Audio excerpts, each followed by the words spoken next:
आपके माध्यम से मैं मंत्री महोदय से पूछना चाहती हूँ कि IHSDP हो या JNNURM हो, ये बहुत ही अच्छी योजनाएं यूपीए सरकार ने झुग्गी झोपड़ियों में गरीब लोगों के लिए बनाई, रहने वाले गरीब लोगों के लिए बनाई थी।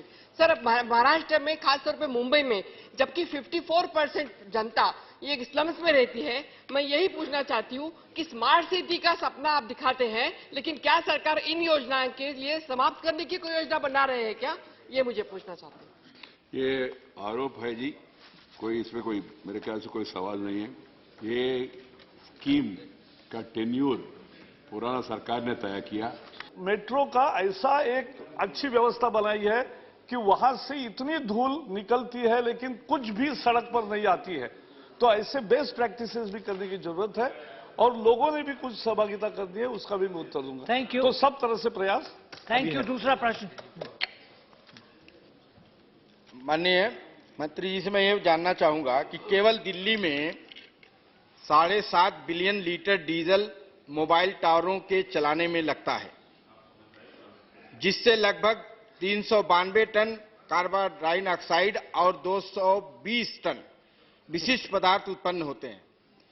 मैं मंत्री से यह जानना चाहूंगा कि इस मोबाइल टावरों से वायु प्रदूषण रोकने के लिए सरकार क्या कोई कदम उठाएगी? दिल्ली सरकार के साथ शॉर्ट टर्म तुरंत बात हुई है, उसमें इसके भी विकल्प, क्योंकि यहाँ तो बिजली मौजूद है, तो वो ज्यादा से ज्यादा कैसे चले इसका व्यवस्था और वो भी प्लानिंग में है। श्री सुखेंद्र शेखर राय। Sir, if we go through the question B, the honourable member asked about the survey made by Greenpeace in relation to schools of 5 metropolitan cities, whereas माननीय मंत्री जी जो जवाब दिया वो दिल्ली का 5 स्कूल का बारे में, 5 मेट्रोपॉलिटन सिटी का कुछ नहीं है, इसमें कोई जवाब नहीं। तो ये जवाब सरासर कुछ और है।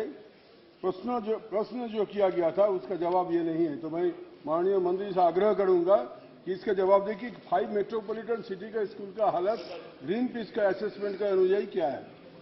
16 महानगरों में 48 स्टेशन जहां कंटिन्यूअस मॉनिटरिंग होता है वो बिठाए हैं और उसका रीडिंग रोज के रोज उपलब्ध है। और मैंने अभी ये तय किया है कि हम मिनिस्ट्री के वेबसाइट पर भी डालेंगे ताकि लोगों को एक लगातार जानकारी मिलती रहे कि हवा के प्रदूषण की क्या स्थिति है।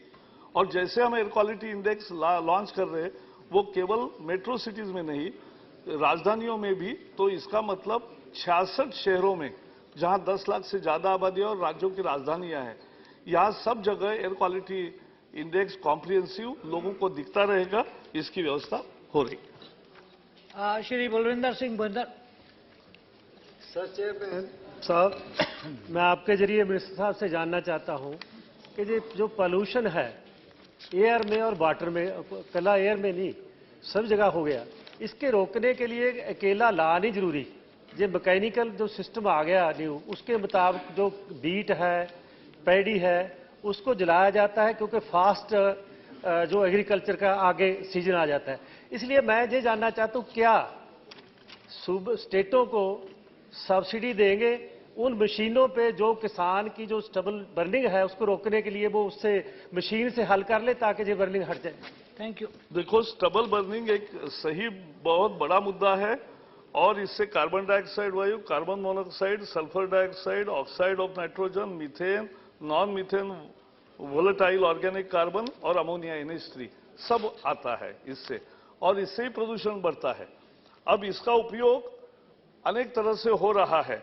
जहां स्टबल बर्न नहीं करते वहां क्या करते हैं, वहां पेपर इंडस्ट्री में जाता है, पल्प इंडस्ट्री में जाता है, इथेनॉल प्रोडक्शन में वो यूज करते हैं, न्यूट्रिएंट वैल्यू आती है, मैन्यूअर अगर करते हैं, बायो कंपोस्ट करते हैं, फॉडर अगर यूज करते हैं तो भी, क्योंकि फॉडर पहले यूज करते ही थे, जब हाथ से कटाई होती थी सर तब तो वो पशु के खाद्य में जाता ही था।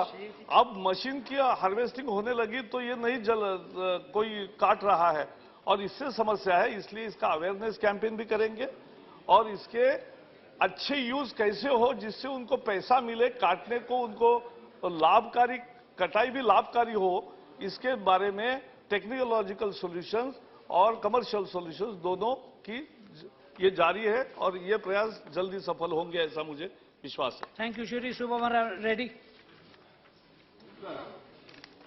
It's a really serious matter. Actually, Delhi is supposed to be a very good city, one of the best cities in the world. But very surprising that, as per the World Health Organization's information, 10 times higher than the safety limit actually prescribed by the World Health Organization. It's a very gambhir baat hai. So, of course, Minister has given reply that 3 meetings of concerned ministries have been convened in the Ministry of Environment, Forest and Climate Change during November 2014 to 15. So I would like to ask the Minister, Honorable Minister, he is supposed to be very dynamic and very knowledgeable personality.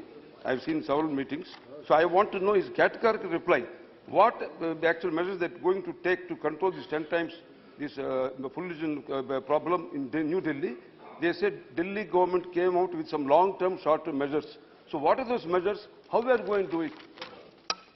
बहुत अच्छा सवाल पूछा है। एक तो vehicular pollution है और जो डीजल के वाहनों में बहुत बड़ी मात्रा बढ़ी है, तो फ्यूल के नॉर्म्स का क्या करेंगे? यानी वो एक टाइम टेबल तय हुआ है कि कब हम यूरो 5, यूरो 6 में जाएंगे, उसका क्या करना वो मंत्रालय तय करता है। लेकिन वाहनों की एफिशिएंसी बढ़ाना, उसका ठीक मेंटेनेंस रखना, जो दिल्ली में वाहन नहीं आने चाहिए वो बाईपास होना, वो भी लॉन्ग टर्म प्लानिंग का भाग है कि जिसमें बाईपास बनेगा तो दिल्ली से बाहर जाने वाले वाहन दिल्ली में आएंगे ही नहीं। तो एक वो उपाय है। दूसरा बड़ा उपाय है कि पब्लिक पार्टिसिपेशन भी होती है।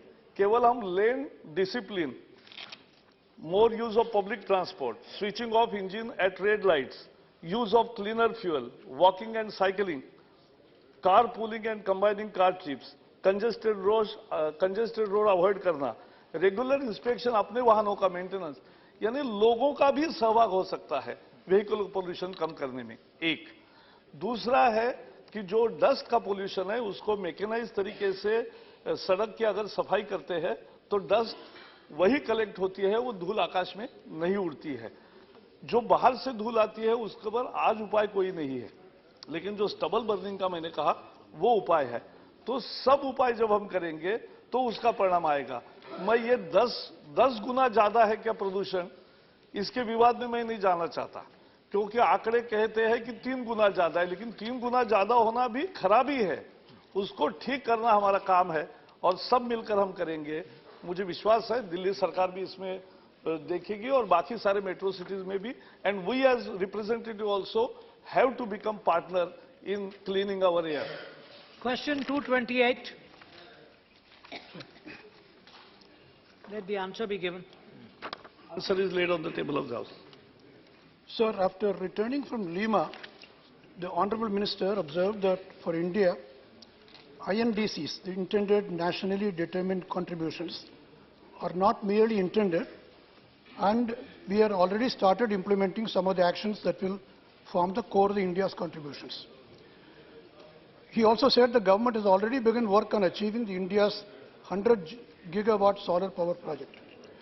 How will such a proactive approach to climate change reconcile with the TSR Subramaniam Committee, which has not even factored in, which has not even mentioned climate change in its report, and whose sweeping recommendations run counter to the entire climate change objective?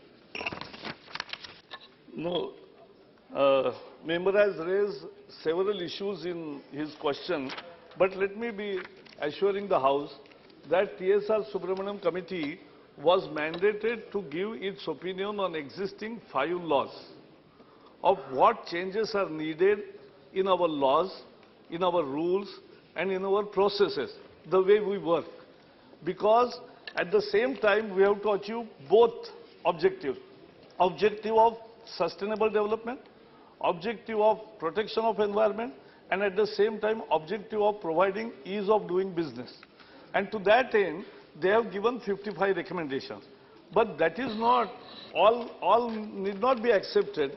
So we are already discussing it intensively, and within next 15 days, our ministry's viewpoints will be over, and then we'll do interministerial consultation, and then we'll come out with the required changes. So everything what TSR Subramanian committee has said is not accepted by the government. Good suggestions will be accepted and others will not be. Thank you. Second question. Second supplementary. Sir, in fact, the entire tenor of the committee's report is against the environmental objectives. The TSR committee, I'll give an example. The forest with a canopy cover of 70% is called very dense forest. According to the Forest Survey of India report, BDF is only 2.54% of the total forest cover of the country. Forest Survey of India regards areas with 40% crown density as dense forest. And the TSR committee recommends that only forest areas with a canopy cover of 70%, over 70%, should be treated as no-go areas. It's a basic thing. If you accept this recommendation, it means that you have extensive deforestation. So, this is only one example I am giving. Almost all recommendations are against continuing proper scientific environment laws. So, with a climate change objective, I don't know how you will be able to even accept some of the recommendations of the committee.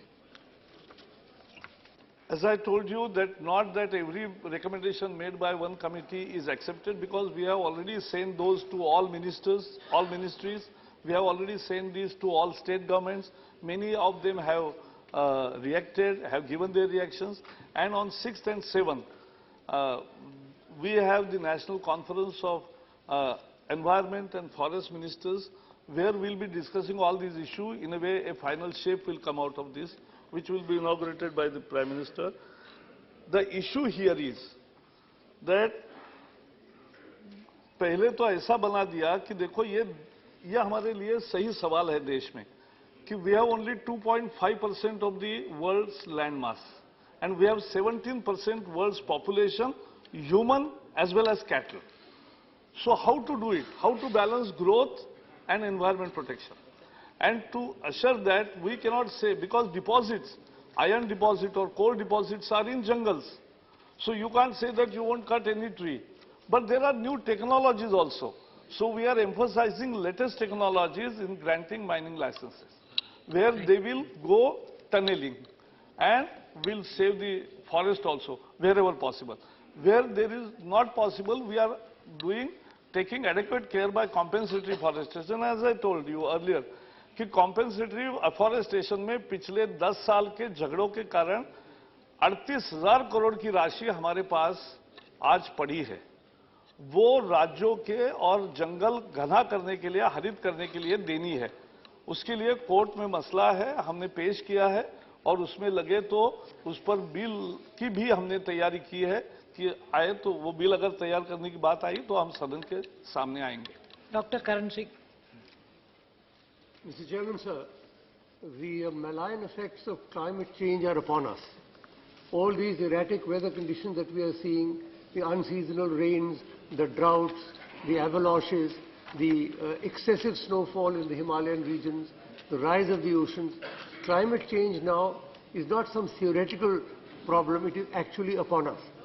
Now, how are you going to bring this law? I was shocked to learn from the questioner that the Subramanian Committee report apparently goes counter to our broader objectives. Now, if that is true, it is very unfortunate. I would ask the Honourable Minister through you, sir, when you are going to bring before the nation a comprehensive law that takes into account both climate change and the environment. There should be a full-fledged discussion on that, because there are a lot of experts in this country who have their own views on these matters. But it cannot be delayed too long.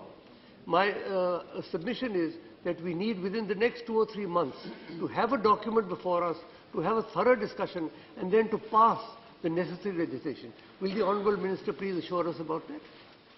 Karan Singh ji ने जो सवाल पूछा है बहुत महत्वपूर्ण है और मैं आपको एश्योर करना चाहता हूं कि हम we are exactly on the job and we'll produce our first draft, which will go to inter-ministry and then in the cabinet.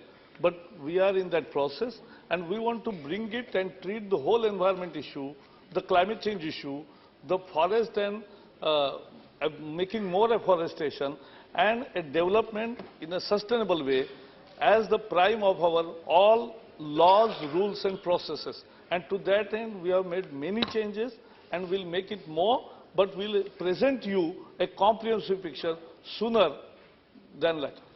Shrimati T.N. Seema. In Arunachal Pradesh, Dibang Basin projects and Siang Basin projects can together submerge more than 23,000 hectares of prime wildlife habitat and affect several endangered and unique species of flora and fauna. With reference to the Wildlife Protection Act, the HLC report does not talk about the habitat destruction due to development projects as one of the major threats to wildlife, but limits itself to hunting, poaching, man-animal conflicts and loss of corridors. What is the opinion of the government regarding protecting wildlife habitat and endangered species? This question is actually is not related to the question which is asked on which we are discussing. But let me assure members that wildlife protection is also part of our ethos, because wildlife, if it doesn't exist, then forests don't exist.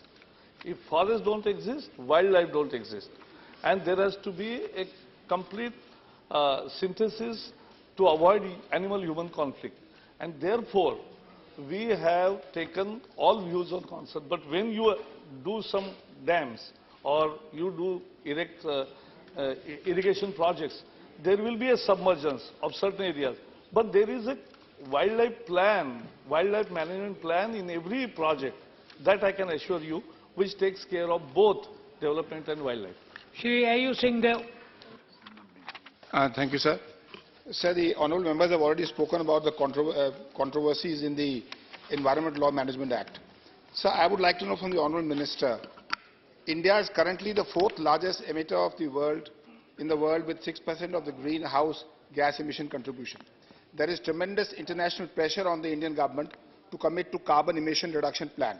In December 2015, the United Nations Framework Convention on Climate Change is going to have a historical international meeting to push for legally binding agreement between all signatory countries for committing to largely climate change mitigation efforts. I would like to know from the honourable minister how India, being in a leadership position, is planning to mobilize the will of the developed nations to sign the Paris Agreement so that the historical emitters can be held accountable and emission reductions can be initiated in the real sense. It's a very important question again, because in Kyoto what happened we saw that United States of America, Canada, Australia, New Zealand, Japan all remained outside the Kyoto arrangement, and therefore the objective of any such protocol could not be realized. Now what we have to do?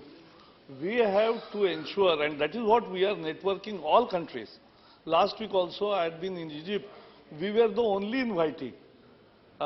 Only France as a host country and India as a friendly country in 54 African nations conference on climate change. And we are putting our views across, which are being reciprocated, and people are welcoming. The issue is we are emitters, means our development will require more and more emissions, but we are doing more and more energy efficiency. We are walking the energy efficiency path.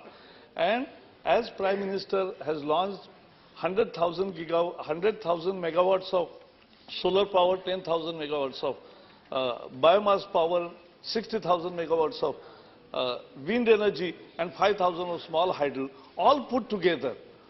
We are doing this practically before 2020. We were not mandated by Kyoto Protocol to take upon anything, any burden on us. But we are doing it because it is an article of faith.